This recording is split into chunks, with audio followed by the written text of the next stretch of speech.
निरंतर नृत्य कर रहा है। मैं ही शिव में समाहित नटराज और आदि नृत्यकार हूं। मैं ओंकार हूं। विष्णुलोक में श्री हरि विष्णु के मुख से शिव महिमा सुनकर लक्ष्मी प्रभावित हुई। उधर प्रयाग में ब्रह्मा जी द्वारा आयोजित यज्ञ में भगवान शिव के साथ सभी देवी देवता एवं समस्त ऋषिगण पधारे हुए थे। यज्ञ में ब्रह्मा के मानस पुत्र दक्ष भी पधारे। दक्ष के सम्मान में जमाता शिव जब नहीं खड़े हुए तो दक्ष क्रोधित हो उठे और उनका अपमान करने लगे। तो नंदी ने दक्ष को प्रताड़ित किया। शिव ने उसे रोका। चलो हम कैलाश लौट चलें।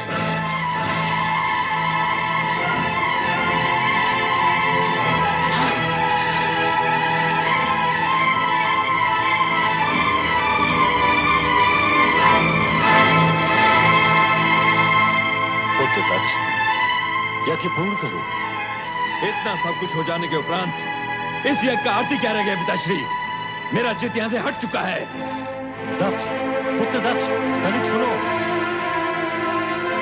चराचर जगतपति शिव शंकर का अपमान करके पुत्र दक्ष ने उचित नहीं किया।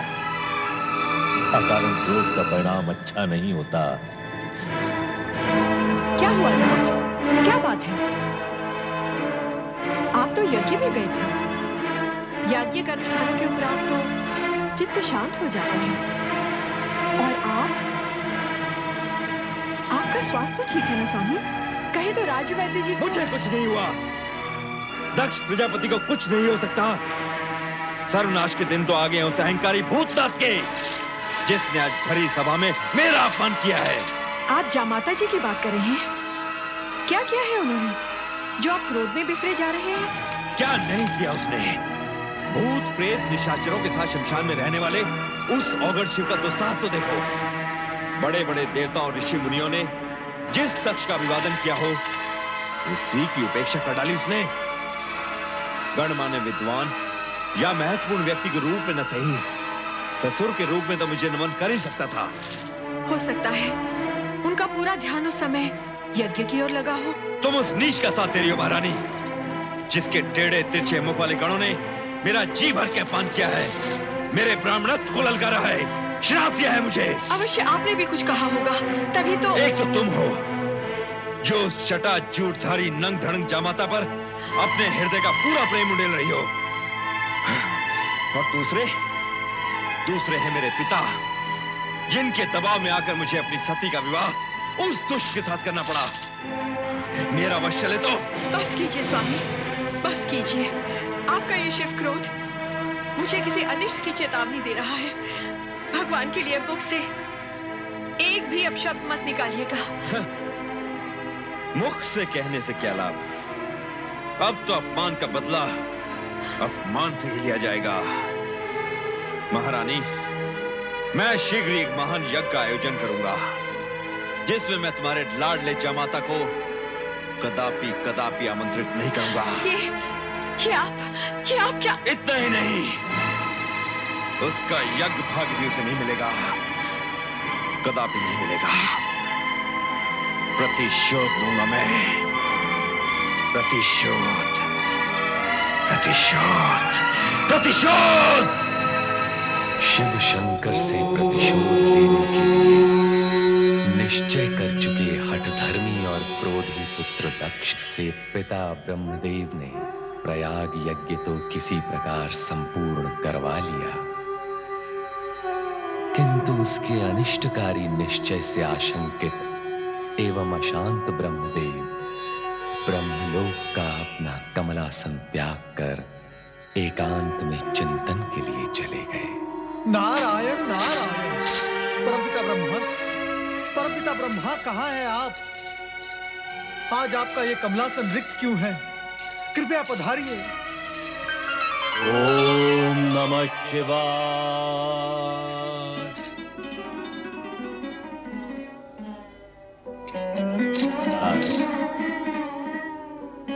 प्रणाम परमपिता। क्या बात है? तुम इतने व्यग्र क्यों हो रहे हो? आश्चर्य तो इसी बात का है कि आप व्यग्र नहीं हैं। आपके द्वारा आयोजित प्रयाग यज्ञ में इतना बड़ा अपमान और शापकांड हुआ और आप शांत हैं? और परमपिता, आप मुझे ये बताएं कि आप अपना आसन छोड़कर कहां चले गए थे? किसी अनिष्ट की आशंका से बचने के लिए एकांत में चिंतन कर रहा था नारद। परमपिता, आपका ये कमलासन चिंतन का ही तो केंद्र है। चिंतन के लिए यहां से अदृश्य होने का प्रयोजन? ये तो मैं तुम्हारी पुकार पर चला आया, अन्यथा मुझे यहां से कुछ समय के लिए अदृश्य रहना था। परमपिता, इसका कारण? पहले मेरे इस प्रश्न का उत्तर दो कि तुम स्वयं प्रयाग यज्ञ के संदेशवाहक होकर भी प्रयाग यज्ञ में उपस्थित क्यों नहीं हुए? नारायण नारायण। परमपिता, आप मेरी विवशता समझ सकते हैं। श्री हरि विष्णु ने जब यह आशंका व्यक्त की कि उस यज्ञ में कुछ अनिष्ट होने जा रहा है, तो उनकी आज्ञा अनुसार मैं वहां उपस्थित नहीं हुआ। परमपिता, अब आप ही बताएं कि भगवान शिवशंकर का अपमान मैं कैसे देख सकता था? आप समझा। परमपिता, एक बात मेरी समझ में नहीं आई। कौन सी बात? आपने भ्राता दक्ष को भगवान शिवशंकर का अपमान करने से रोका क्यों नहीं? इस हेतु कि वो भभूतधारी औगढ़नाथ अपमान और शाप के योग्य ही है। नारायण नारायण। ऐसा अशुभ बोलकर अपने सर्वनाश को आमंत्रण न दो भ्राता दक्ष। सर्वनाश है? सर्वनाश तो उसी का होगा जो सर्वनाश के योग्य है। हम दक्ष प्रजापति हैं, सारी प्रजा के पालन करता। हमारा अपमान करने वाले को अपमान का दंड भुगतना ही होगा नारद। दक्ष, क्रोध के आवेश में आकर तुमने यज्ञ भूमि में जो अनर्थ कर डाला, उसका तुम्हें तनिक भी दुख नहीं है? अब क्या क्या करने आए? परमपिता, हम यहाँ आए दक्ष यज्ञ के निमंत्रण हेतु। दक्ष यज्ञ? कैसा दक्ष यज्ञ? परमपिता, आपने अपना वो यज्ञ हमसे बलपूर्वक पूर्ण करवाया, उससे हम संतुष्ट नहीं हैं। इस कारण हमने निश्चय किया है कि दक्ष भूमि कनखल में एक महान यज्ञ का आयोजन किया जाए। नारायण नारायण। इस यज्ञ का प्रयोजन? नारद, ये आवश्यक तो नहीं कि हम तुम्हारे हर प्रश्न का उत्तर दें, परंतु यदि आयोजन का कारण जानना ही है तो सुनो। दक्ष यज्ञ का आयोजन करके हम शिव को सदा सदा के लिए सभी यज्ञों से बहिष्कृत कर देंगे। हम इस यज्ञ के द्वारा शिव से अपने अपमान का प्रतिशोध लेंगे। दक्ष, शिव तो साक्षात परम ब्रह्म है, तुम उन्हें क्या बहिष्कृत करोगे? ऐसा अनुचित विचार भी अपने मन से निकाल दो। हमारा ये विचार ही नहीं, अटल निश्चय है परमपिता। हम अभी अभी श्री हरि विष्णु को निमंत्रण देकर आ रहे हैं और हमने उन्हें ये शपथ दिलाई है कि उन्हें हमारे इस यज्ञ में सम्मिलित होना ही होगा, जिसमें कैलाशपति शिव का कोई स्थान नहीं होगा। परमपिता, नारायण नारायण। भगवान शिव महेश्वर होने के साथ साथ आपके जमाता है और आपकी पुत्री सती के पति भी। उन्हें आप यज्ञ से बहिष्कृत कैसे कर सकते हैं? तुम चुप रहो नारद। हाँ? हमने शिव को इस यज्ञ से ही नहीं, अपने जीवन से भी बहिष्कृत कर दिया है। पिताश्री, आप समय से पूर्व यज्ञ में पहुंचकर पूरी व्यवस्था का संचालन कीजिए, हम यही कहने आए हैं। प्रणाम पिताश्री। नारायण नारायण। इतना क्रोध, इतना अभिमान। अवश्य दक्ष प्रजापति के सर पर दुर्भाग्य मंडरा रहा है। शिव के प्रति तीव्र रोष उन्हें कहीं का नहीं रखेगा। परमपिता, मेरी आपसे प्रार्थना है कि उस यज्ञ में आप सम्मिलित न हो। हम अपने ही पुत्र के यज्ञ में सम्मिलित नहीं हो, यह कैसे हो सकता है नारद? हमें जाना ही होगा।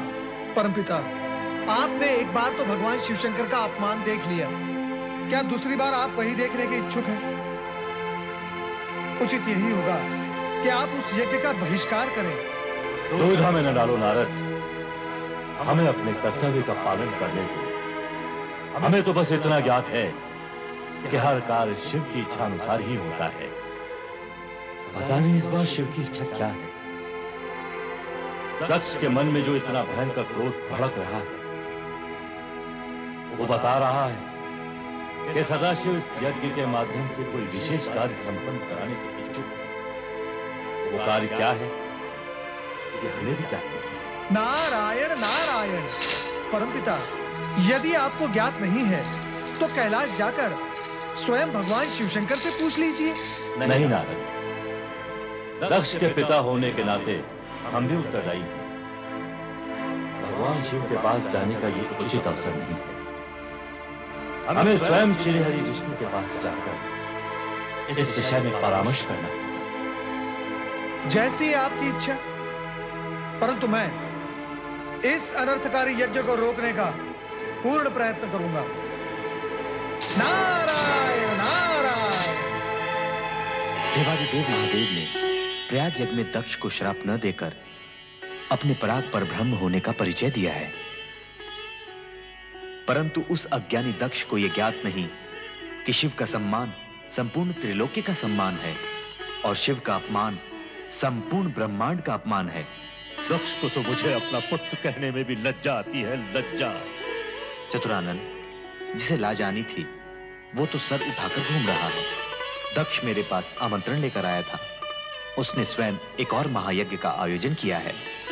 आप वहां जाएंगे नाथ? अभी कोई निर्णय नहीं किया। हे नारायण, मेरे विचार से तो हम दोनों को वहां पहुंचना आवश्यक है, क्योंकि हो सकता है कि यज्ञ के आड़ में दक्ष शिव विरोधी कोई नाटक खेलने जा रहा हो। प्रभु, ब्रह्मा जी की बात में औचित्य है। मैं भी उनकी बात का समर्थन करती हूँ। उचित है देवी, हम दक्ष यज्ञ में कनखल अवश्य जाएंगे। क्या कह रहे हैं आप? यज्ञ के लिए सबको आमंत्रण भेजा जा चुका है। हाँ महारानी वीरणी, कैलाशपति भगवान शिव, सती और शिव भक्त ऋषियों को छोड़कर शेष सबको यज्ञ में पधारने की सूचना दे दी है। अर्थात महाराज अपनी हट पर अड़े रहना चाहते हैं। उन्होंने इसके दुष्परिणामों की ओर तनिक भी ध्यान नहीं दिया है। कहाँ है महाराज? जी वो भगवान विष्णु और परमपिता ब्रह्मा को निमंत्रण देने स्वयं गए हैं। तो फिर शिव सती को बुलाने मैं कैलाश जाऊंगी। मैं ये अन्याय कदापि नहीं होने दूंगी, कदापि नहीं। ये हम क्या सुन रहे हैं महारानी? तुम हमारी इच्छा के विरुद्ध कैलाश जाओगी? हमारी पुत्री सती और जमाता शिव इस यज्ञ से वंचित रहे, ये मैं नहीं देख सकती। यदि आप निमंत्रण नहीं भेजते तो मुझे स्वयं वहां जाना होगा और मैं अवश्य जाऊंगी। महारानी, हमारी आज्ञा के उल्लंघन का परिणाम जानती हो। हमारा क्रोध तुम्हें इसी समय जलाकर भस्म कर सकता है। हमारी बेटी सती और शिव के साथ के संबंधों को भस्म करने से पहले आप मुझे भस्म कर दें। यदि आपका क्रोध शांत नहीं हो सकता तो क्या अर्थ है इस यज्ञ का? क्यों कर रहे हैं आप ये यज्ञ? हम संसार के सबसे बड़े सत्ताधारी हैं। हम जो चाहे वो कर सकते हैं। हमारे अधिकारों को चुनौती देने वाली तुम होती कौन हो? नारायण नारायण। शांत हो जाइए भ्राताध्यक्ष, आपका क्रोध जग प्रसिद्ध है, परंतु यज्ञ करने वाले को क्रोध करना शोभा नहीं देता। नारद, तुम यहाँ भी चले आए? नारायण नारायण। मैं तो बिना निमंत्रण के ही हर कहीं पहुंच जाता हूँ भ्राताध्यक्ष। इसके लिए न आश्चर्य की आवश्यकता है न क्रोध की। देवर जी, देख रहे हैं ना इनका हठ। आप ही बताइए, शिव शंकर को बुलाए बिना क्या कोई यज्ञ पूर्ण हो सकता है? कदापि नहीं। शिव जी के बिना यज्ञ अधूरा ही नहीं, अनिष्टकारी भी है। भ्राताध्यक्ष, इसीलिए मैं आपको यहाँ सावधान करने के लिए आया हूँ। या तो शिवसती को निमंत्रण भेजिए या इस यज्ञ का विचार ही त्याग दीजिए। ऐसे शिव विहीन यज्ञ से किसी का कोई भला नहीं होने वाला। ये यज्ञ होगा और शिव सती के बिना होगा। ये हमारा निश्चय है और हम अपने अटल निश्चय को कदापि नहीं बदलेंगे। नारद जी की बात मान लीजिए, शिव सती को आमंत्रण भेज दीजिए स्वामी। अभी भी देर नहीं हुई है।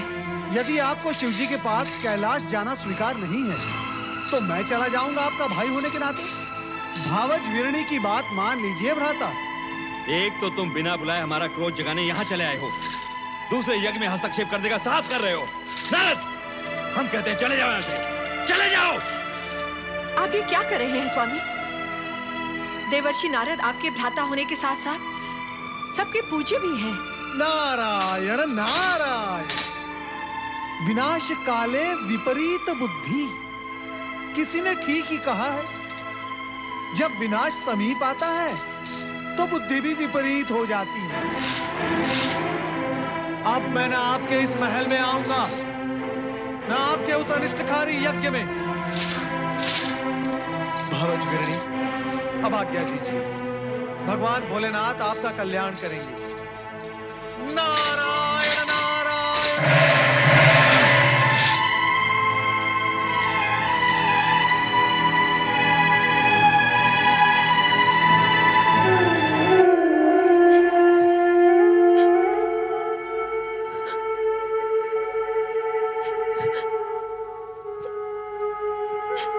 सती, तुम यहाँ अकेली क्यों बैठी हो? अरे, तुम्हारी आंखों में आंसू? तुम्हें किसी ने कुछ कहा? तुम्हारा स्वास्थ्य तो ठीक है ना? इतनी बड़ी बात हो गई और आपने मुझसे छिपाई, मुझसे, अपनी अर्धांगिनी से। किंतु यदि नंदी न बताता तो मुझे ये ज्ञात ही न होता कि मेरे पिताश्री ने उसी पर इतना विश्वमन कर डाला जिसने सृष्टि के हित को ध्यान में रखकर विष को अमृत समझकर पी डाला। क्या उन्होंने ये तक नहीं सोचा कि स्वयं एक शूद्र सी चींटी होते हुए मेरे आकाश नापते पर्वत से स्वामी से टकराने का फल क्या हो सकता है? विसार दो सती, विसार दो सारी कड़वी बातें जैसे मैंने विसार दी। कड़वाहटों के स्मरण से मन मस्तिष्क दूषित हो जाते हैं। तुम्हारा सदा प्रसन्न रहना ही उचित है। सती, भगवान शिव शंकर को चंद्र का प्रणाम। अरे सती, तुम यूं ही खड़ी हो? हम तो तुम्हें साथ ले जाने हेतु आए थे। कहाँ? पति प्रेम में तो तूने सभी को विसार दिया है सती, अपने मायके, अपने माता पिता, सबको। बात यह है कि हम लोग यज्ञ में सम्मिलित होने दक्ष महल जा रहे थे।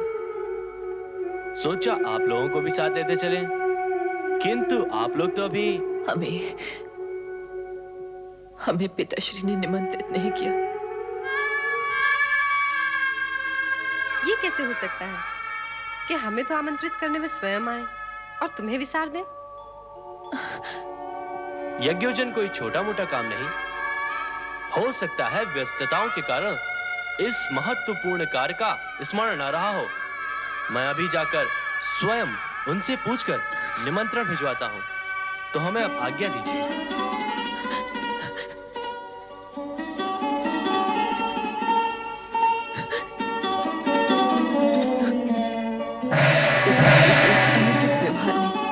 मेरे हृदय को व्यथित कर दिया है। मैं स्वयं नहीं समझ पा रही हूँ कि स्थिति का परिणाम क्या होगा। ओम नमः शिवाय, ओम नमः शिवाय, ओम नमः शिवाय, ओम नमः शिवाय, ओम नमः शिवाय, ओम नमः शिवाय, ओम नमः शिवाय, ओम नमः